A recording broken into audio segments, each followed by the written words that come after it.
45वें सूत्र के अंदर वर्णन करते हुए कह रहे हैं, यो विवक्त स्थानम सेवते यो लोक बंधन मुन्मूलयति निस्त्रयी गुण्यो भवति योगक्षेमं त्यजति।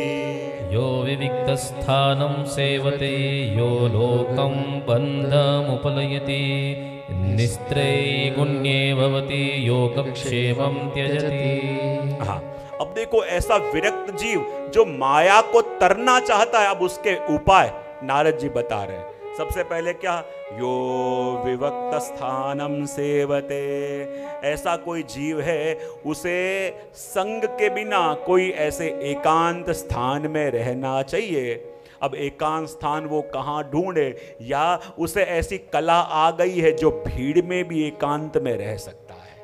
हा? देखो अपने वहां कहते हैं ना, गोपियां वन में नहीं गई कि कृष्ण विरह की गोपी ने घर ही में वन कीनो। अपने वहां भगवती क्या कहते हैं, उन्होंने घर के अंदर ही वन जैसा माहौल कर लिया।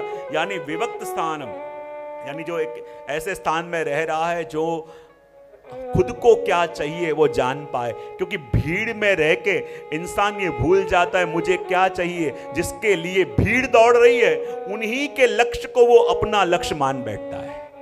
और जब वो एकांत में बैठ के चिंतन करता है तब उसे पता चलता है कि मेरा लक्ष्य जीवन में कुछ और है। ये तो भीड़ के रंग से रंग के मैं उस अंधी दौड़ के अंदर उनके संग जुड़ गया था। इसने कहा व्यवस्थानम, एकांत में जो वास करे। दूसरे कहा लोक बंधन उन्मूलयति, और कहता है कि जो लौकिक बंधनों को तोड़ डालता है। लौकिक बंधनों को तोड़ना यानी सबसे संबंध बिगाड़ लेना नहीं, अपनी आसक्ति सब में से हटा लेना। क्योंकि ये जीवन भी एक संयोग है। जैसे अपन पानी पीने गए कहीं बाहर प्याऊ में, वहाँ अनेक लोग मिले हंसे, सुख दुख की बातें करी और अलग हो गए। जब ये अनुभव हो जाता है फिर किसी में आसक्ति नहीं रहती।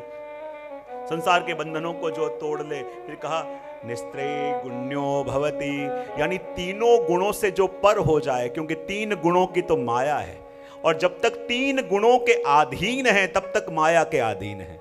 और जब ये तीन गुणों से ऊपर उठ गए तब ये माया का कोई भी खेल अपन को स्पर्श कर सकता नहीं।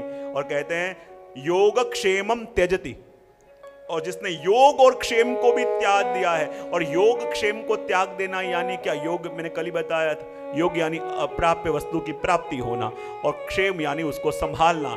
यानी जिसने भूतकाल की पीड़ा और भविष्य की चिंता को समाप्त कर दिया है, जो वर्तमान में जी रहा है।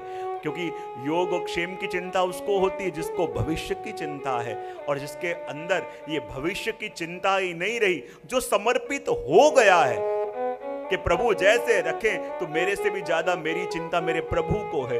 फिर उसे न योग और न क्षेम, योग और क्षेम यानी परिग्रह और संग्रह, ये दोनों जिसका चला गया है वही भक्त है। ये बात आपने करी।